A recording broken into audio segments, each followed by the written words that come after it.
AP Chemistry, this is the answer video for Day 51, Lesson 30. This is an Introduction to Kinetics given on Monday, November the 9th. So the instruction video is up for this.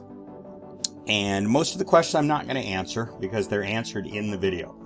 So the entire first page, what is chemical kinetics? What is the scientific term for speed with which a process happens? Things like that.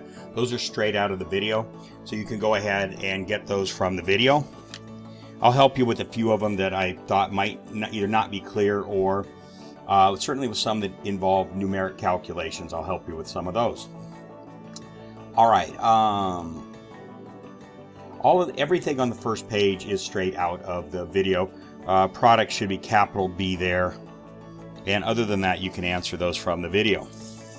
Okay, particulate diagrams, a little bit of a new concept. So we talked about it at some length in the class, but let's go over this. So this is the same particulate diagram that was we went over in class. So use the diagram on the right to refer to the reactions as the top, bottom. So top, that's the A, B plus C, and the bottom is that one. Which reaction goes all the way to completion? So we really brought that up in class. So just look at them. Which one looks like it's going all the way from reactants? So these are the reactants for A, B, C. Those are reactants. And this is the product. For D, E, and F, these two are the reactants. And this is the product. Okay, so which one looks like it's going all the way to completion? Write a possible chemical equation for the top reaction using proportional number of moles.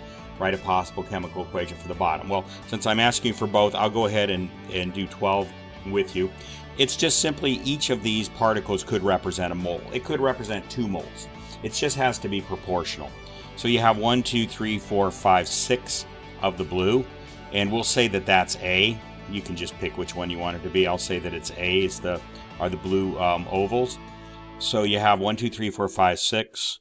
So for this one, it would be 6A plus. And the red, there's 7 of those. So 7B. And what you end up with at the end of the reaction is 1, 2, 3, 4, 5. 5C. That's it. That's all they're looking for. Again, it could be 6 moles for each one. Each one could be represent 2 moles, and that would have been 12, 14, and 10, so on and so forth. You just do that however you want. The second one's a little more challenging because it doesn't go all the way to completion.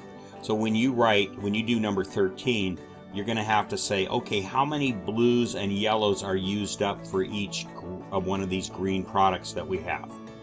So you're going to have to kind of think a little bit harder on that one. For this, I know that all of the blues and reds were used up and all of the purples were produced there. But for this one, you're going to have to figure out each of these green, how many was this reduced by to get each of those greens. So it's a little more challenging, okay? But you go ahead and put your mind to work on that. Number 14. Okay, so 14 we kind of talked about. We answered that in class. Write a complete rate expression. That's straight out of the video. So do that. There should be an arrow here. And then write the complete rate expression for the following balanced reaction.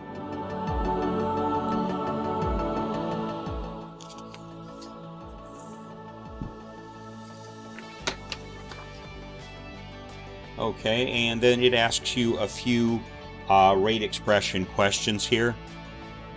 Basically, it gives you the rate of one of the reactants or products there, and it asks you to compute using the rate expression another one of those. So I tell you what, I'll do 2 of these with you, which means we'll have to write the rate expression here together. So again, always try to do these things on your own before you just watch me do it.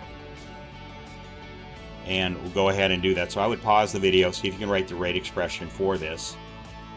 And I'll go ahead and do it right now. So we'll put a coefficient there. All right, so again, there should be an arrow there. So these are reactants on this side. That means they're going to be decreasing. So you can just simply put a negative in front of CH3 because it's -1 and it's negative change in the concentration. C3H8, that's propane, over change in time. Okay, and it's a 1, so there's just, you don't need to put anything there. Okay, that's going to equal. These are all equal signs. What you're doing is equating. All these things have to happen, assuming you take 1 mole of this, 5 moles of this to produce 3 moles of this and 4 moles of this. Those all have to happen in the same amount of time. So the delta T in the denominator is going to be the same for all of them. Whatever delta T is, it's the same amount of time. So we come over here. These are products on this side, so there's no negative sign.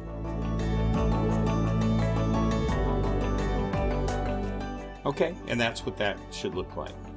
Go back and I put a minus sign there inadvertently, so I'll change that to a plus sign. Okay, you don't need to write plus signs. And everything looks okay. Alright, so now what we can do is pick any of these two to equate to each other. We could equate this one to this one, or this one to this one, or this one to this one. Whatever we need to do, whatever the question asks us for, we can just write the two that are relevant to that question. So we will come on down here.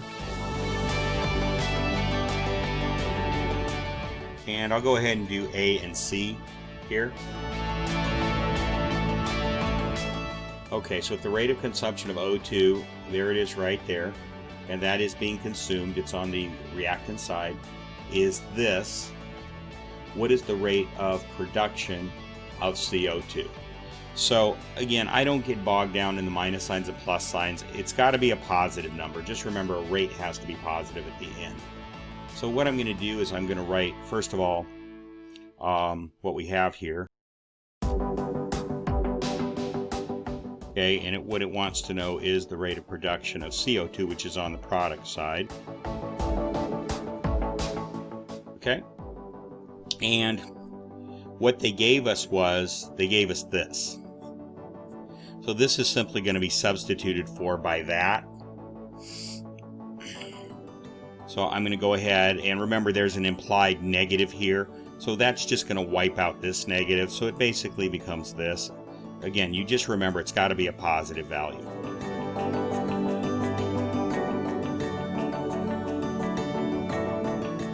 Okay, I'll omit the units of measure just to save some space here.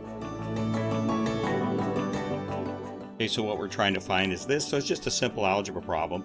Multiply the right side by 3. Multiply both sides by 3, actually.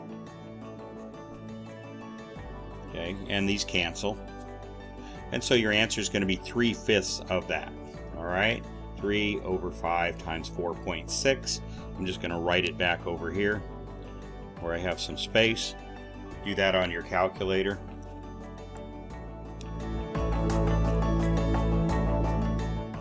And you get 2.76.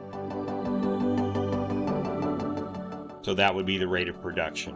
Okay, it's going to be 3/5 of whatever the amount of this that's being used up. And again, that's measured by there's a 3:5 ratio between carbon dioxide and oxygen. So that's all there is to these problems. They're not really all that hard. Okay, let's do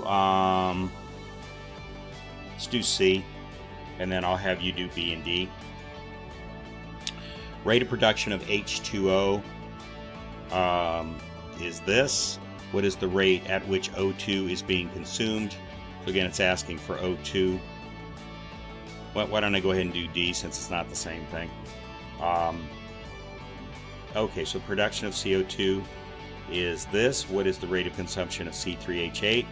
All right, so go ahead and just take this one and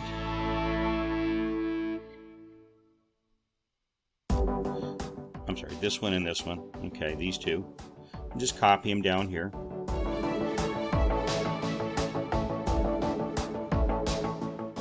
Okay, and they're telling you that the CO2 production over here is this, so you're just going to substitute this for that entire expression right there. So it's, and remember that the negative is negating, so it's just going to be a positive here.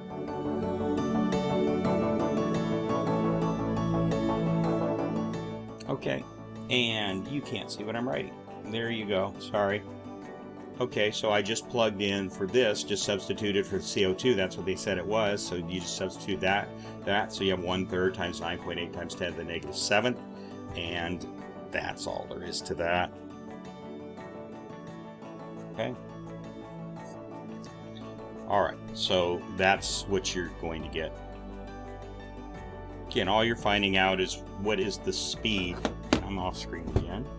What is the speed of the usage of C3H8 if I'm producing CO2 at that rate? Remember, that's a speed. It's not an amount, it's a speed. And so what is the speed of this? So you're using this up roughly 1/3, or exactly 1/3 as fast as you're producing this. And that's what the equation shows us. It shows us for every mole that you use up of this, you're getting 3 moles of that. So in the amount of time it takes to use a mole of that, you're getting 3 times as many moles of CO2. And that's what this equation is showing us. At 3.3 moles of that, you're going to get 3 times as many. Off screen again, it's driving me crazy. Okay, so it says that if you use up 3.3 moles of that, you're getting 9.8 of that. You're getting 3 times as many, and that's what the equation tells us. All right. So those are for you. The other 2 are for you, rather B and C. All right. Now 17 and 18 are a little challenging. What I want you to do when you watch the video, I do a sample problem. It's simpler than these 2, but these 2 really aren't any harder. They just have more components to them. I want you to take the problem in the video and I want you to write it out 3 times. I want you to literally write it out. Don't just watch it. Write it out until you think you can do the problem that's in the video without even looking at the video, without even looking at the solution. If you don't do that, you're never going to learn to do these. This is all about writing things out over and over and over again. There's no way around that. You can't just watch a video and expect to learn anything. So you should write that out in your notes. All right. So what I'm going to do is I'm going to go ahead and let's read this question. I'm going to leave this one for you to do. I'm going to do the next one, which is similar to this, but a little bit of a difference, and I wanted to address that. So consider, okay, well actually this has a catalyst in it too, yeah. Okay, consider the reaction A plus B gives you C. So this is a reactant, this is a reactant, and this is a product. Products do not appear in rate laws. They have nothing to do with it. It's only the reactants that are involved. So that's why you don't see C down here. And then it says which is catalyzed by substance D. And I think I'll go ahead and do 17 for you because it is similar to 18. A catalyst is treated like a reactant, okay? Okay, so a catalyst is treated like a reactant, as a reactant. So therefore you do have your 2 reactants A and B, and you also have your catalyst D here. Okay, so a catalyst is a substance that increases the rate of reaction but is not consumed by the reaction. And we're going to talk about that more later on in this unit, later on this week. Catalysts are placed above the arrow, so where you would place it is up here, in other words. Catalysts are placed above the arrow when writing a chemical reaction. Catalysts are treated as reactants in a rate law. The reaction takes place at 700 degrees centigrade. The following data were collected for 4 reactions. So what you're doing is you're going into the lab. The only way to write a rate law, and let's write, I'm going to write it up here at the top, the general form. It looks like this. For this equation, it's going to look like this. The rate equals some rate constant K times the concentration of A, reactant A, raised to the X power, times the concentration of reactant B, raised to the Y power. And then since D is treated as a reactant, it's going to be times the concentration of reactant D, raised to the Z power. So to write an equation for this, we have to figure out X, Y, Z, and then K.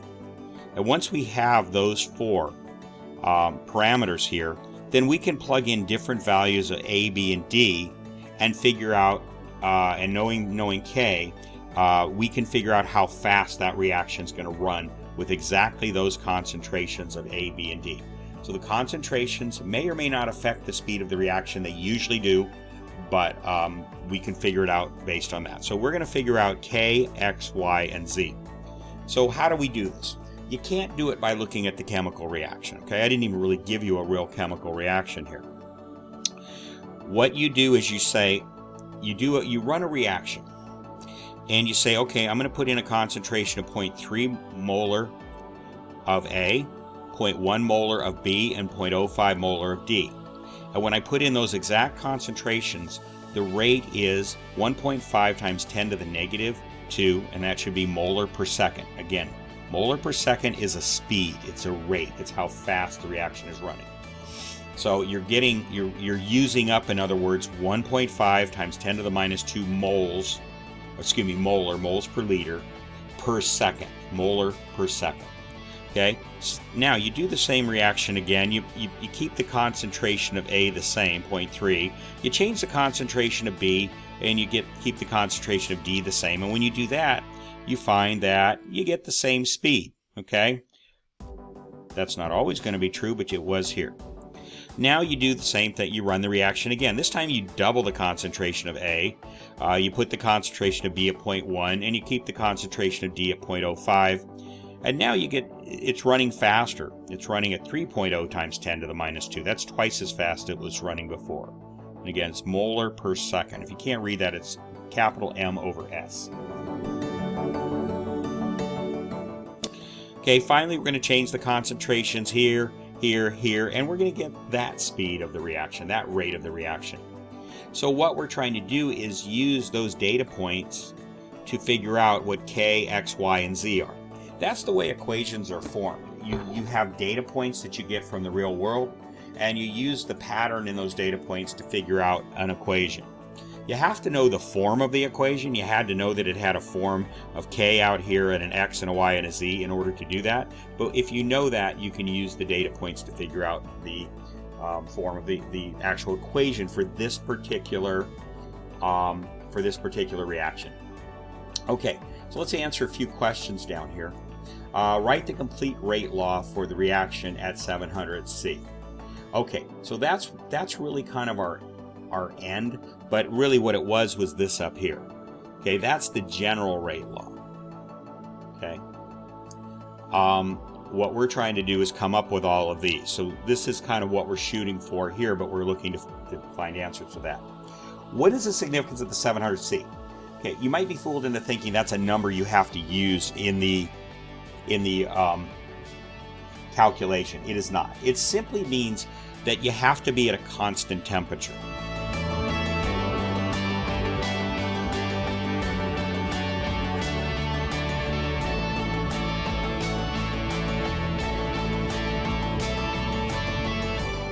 Okay, so you must maintain a constant temperature. If the temperature changes, then K, the rate constant, will change, and the rate law equation will be invalid.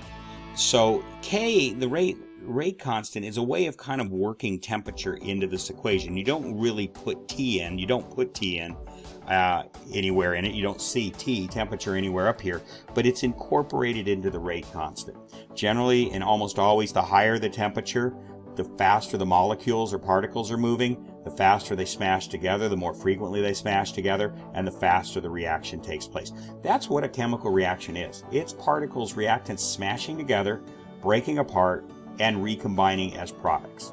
And so the more energy they have, the faster they move, the faster they're going to break apart, and the faster the reaction is going to take place. All right. What is the order of each of the reactants and catalyst? Okay, well, we have to figure that out. So we're going to do our calculation. What is the order of the overall reaction? And does the product C play any role in the calculation? We can answer that one. Okay. No, they don't. It's only products that we're interested in this, okay?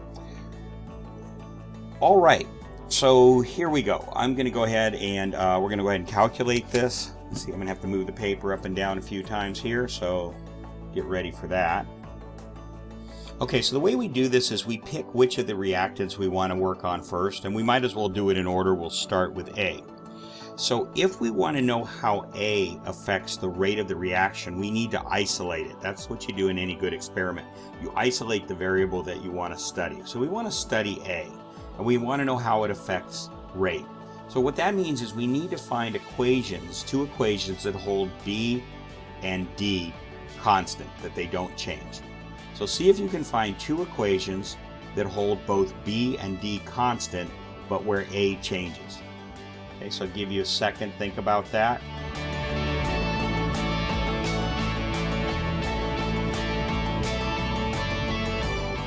Okay, and the equations that would do that are, and there might be more than one pair, okay, but the pair that I'm going to choose here is 1 and 3. With 1 and 3, B stays constant. It stays at 0.1, 0.1. And D stays constant. It stays at 0.05, 0.05, but A changes. That's what we want. We want the one we're trying to we want to look at to change, the other two to stay the same. So I'm going to go ahead and down here, I'm going to write for concentration of A, we're going to use equations 1 and 3. All right. And so what you do is you take a ratio of either 3 over 1 or 1 over 3. And common sense would tell you you want to put the bigger one on top and the smaller one on bottom so you don't end up with a fraction. All right, so for the concentration of A, the difference between those two reactions is 0.6 over 0.30, and that equals 2. All right, now we want to do the same thing with the rates for those two equations.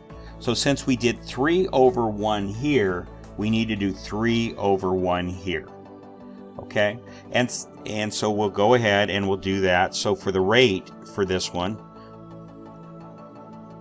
we've got 3.0 times 10 to the negative 2 over 1.5 times 10 to the negative 2. Okay, you can ignore those. So 3 over 5, 1, 5. Again, it's 2. The number is 2. So what you're going to do is you're going to take the ratio that you got for the concentration for this. You're going to write it here. You're going to take the concentration or the ratio that you got for the rates. You're going to write it here. And you're going to put your exponent x right there. And you're going to ask yourself, what value of x? 2 raised to what value of x gives you 2? And trust me, these will all be simple enough that you can pretty much see them just by looking at them. If you had to, you could make this a log of 2, bring the x out in front. If we talked about properties of logs, and figure out what x is using logarithms. You shouldn't have to do that. Certainly on this one you don't. So 2 raised to what power gives you 2? So x equals 1. Okay? So what does that mean? It means when we come to write the rate expression, we're going to write rate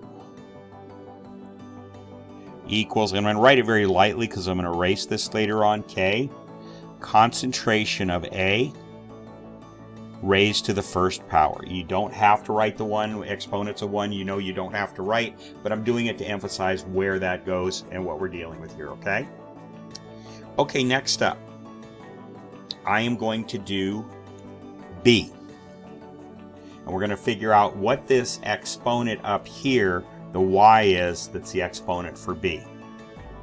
Okay, so here we go. See if you can do this one. It's done exactly the same way. Pause, find two of the reactions here that cause A and D to stay constant, but B to change. Okay, and if you see the 2 that I'm seeing, maybe the only 2, I'm not sure, it's 1 and 2. 1 and 2, A stays constant, D stays constant, and B changes right there. All right, so we're going to choose 1 and 2. So what we're going to do is we're going to take a ratio of one of these over the other. I choose to do 1 over 2 because it's the bigger number over the smaller number, so I know I'm not going to end up with a fraction there. Now you may do that and end up with a fraction over here. You'll see one of those maybe sometime when we do this. Okay, so it's going to be 0.1 over 0.5. So let's go back down here. I'm going to try to conserve my space here, so I'm going to put a line there. So now we're in concentration of B. Okay, and so for the concentration of B, the ratio we have is 0.1 over 0.5, equation 1 over equation 2.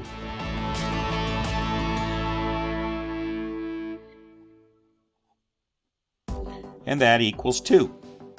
We keep coming up with 2's, but it won't always be that way. Okay, now we got to do the rate for the same one and in the same order. So we did 1 over 2 here, so we have to do 1 over 2 here. And that's 1.5 times 10 to the second over 1.5 times 10 to the second. Negative second, I should have said. And that's going to equal 1.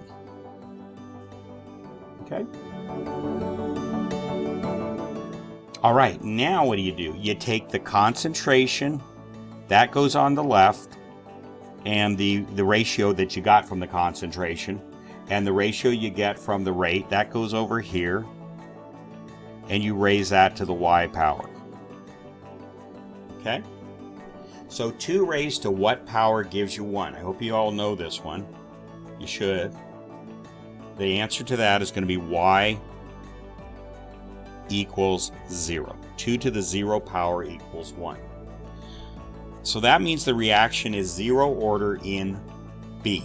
It's 0 order in B. B is going to have an exponent of 0. So we're going to come up here and we're going to write that here. Okay? Now we're going to do C. That's our catalyst, but we treat it, or excuse me, D.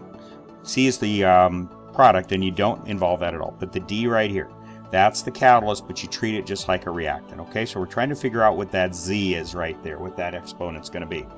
So come on over, see if you can do this one entirely by yourself. Okay, so find 2 reactions in which A and B stay constant and D changes.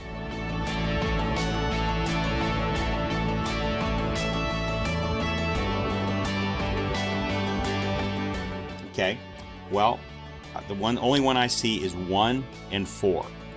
A is 0.3 and 0.3, that stays the same. B is 0.1 and 0.1, that stays the same. And D does change from 0.5 to 0.1.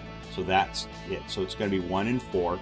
And I'm going to choose to put 4 over 1 since 4 is a bigger number than that. So we'll come on over here.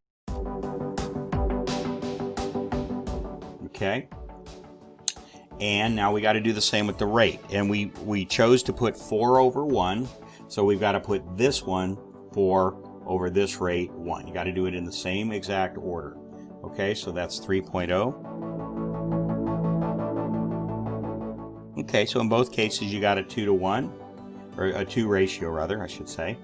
Okay, so now you take the concentration. The concentration number is the one that gets the exponent, which in this case is Z. Okay, and then on the other side of the equal sign is the rate, is that one. Don't get them backwards, okay, or you get the problem all wrong. And that's going to be 2. So 2 to the Z power equals 2, so Z equals 1.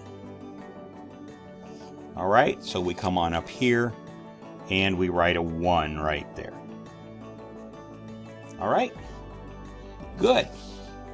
So we're pretty much getting right through this equation. We've got all our exponents. The only thing we have left is to get K. So how do we do that? Very simple.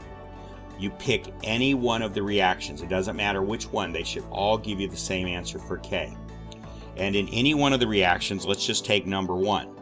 We know the rate, so we're going to plug that in here.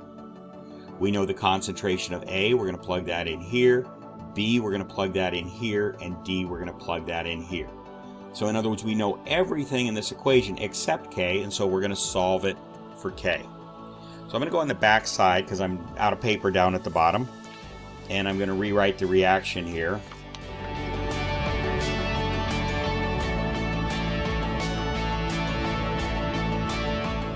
Again, I'll write the K lightly because I'm going to erase it here. Okay, so that's what the reaction looks like.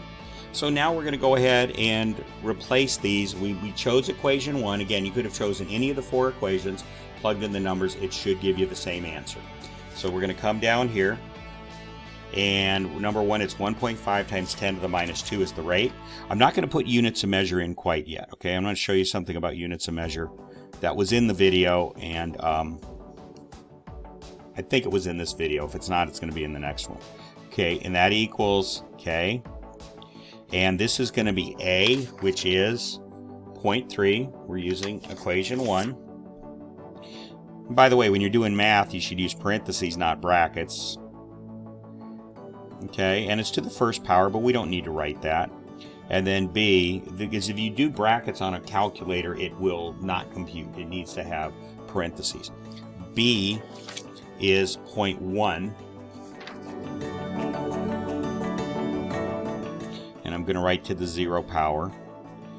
And then D in equation 1 is 0.05.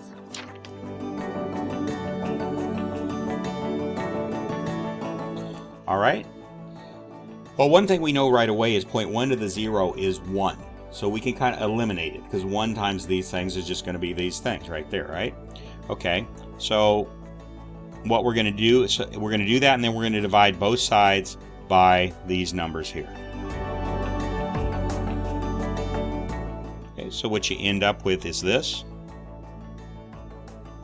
And I don't know why I wrote to the minus 10 here. That should have been minus 2. 10 to the minus 2 over, divided both sides by this. It canceled out on that side, so it's this.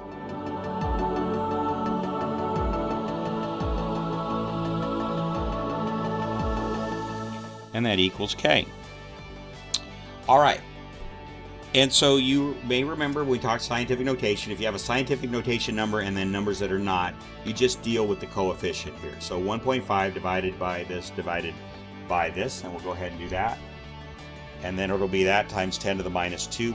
We'll adjust our decimal if we need to. 1.5 divided by 0.3, and then divide it again by 0.05, and that gives us 100. Okay, so if we adjust our decimal, the decimal's here, so we move it 2 places to the left to make that number 1. So we made this number smaller by 2 positions, so we have to make the exponent bigger by 2 positions. And that brings us up to 0, 10 to the 0. So 10 to the 0 is 1, so 1 times 1, so our final answer is just simply K equals 1. Don't let this scientific notation stuff trip you up, okay? So your equilibrium constant is simply 1 in this problem. So I can go up here, or else you go to the other side, and right here, an equilibrium constant, you actually should write it even if it's only 1, and I'll show you why. You're going to find out in just a second. It equals 1. Okay? All right. So the reason is because it has to have units of measure. What are the units of measure here? Well, here's the way you do it. I'm going to go back to the other side, and I'm going to write the equation, this equation, in terms of units of measure. So let's talk about what they are. For rate, units of measure are always molar per second, capital M over S. For concentrations, it's always molar. So this is going to be molar, this is going to be molar, and this just went back to 1, so there's no molar there. All right? If this had been a square, you would have had to square the unit of measure, the molar. It would have been molar squared, but it's not. Okay? If it was a 3 there, you'd have to cube the molar. It would be molar to the 3rd. So it's simply going to be molar times molar, that's molar squared, and the rate has to be molar over second. So let me go back and rewrite the equation like that. So here's the, let me write it out first, what we're doing. And I'm going to put a question mark there because we're trying to get the units of measure, and this is going to be the A to the first, the B to the 0, which disappears, and the D to the first. Okay, so the units of measure for this is going to be molar per second equals 1 times, again, question mark, we're trying to figure out what those units are. And they are different for different order rate laws. That's why we're doing this. It's not a standard unit of measure for everyone. Okay, so over on this side, and then this is molar, and then this is nothing, it goes to 1, and then this is molar. Okay, so what we're going to do is we're going to divide both sides by these molars here, and you're going to end up with molar over seconds times molar times molar. And that's going to equal 1, and then whatever the unit of measure is that goes in there. So molar cancels, one of them cancels. And what you have is here 1 over, usually you write the molar first, it's not important, molar seconds. So that is the unit of measure for the rate constant, okay? In other words, it's whatever you just solve for the units of measure for the rate constant using the units of measure for this, and knowing that rate has to be m over s, and you just solve for whatever those units of measure are. So now we can come back here and write that over here, 1 over ms, as the units of measure, 1 over molar times seconds, okay? Let me write that out here so it's a little clearer. 1 over molar times seconds, that's the unit of measure right there, okay? Try to write it a little better. Okay, there you go. And that is your final answer. So what does this mean?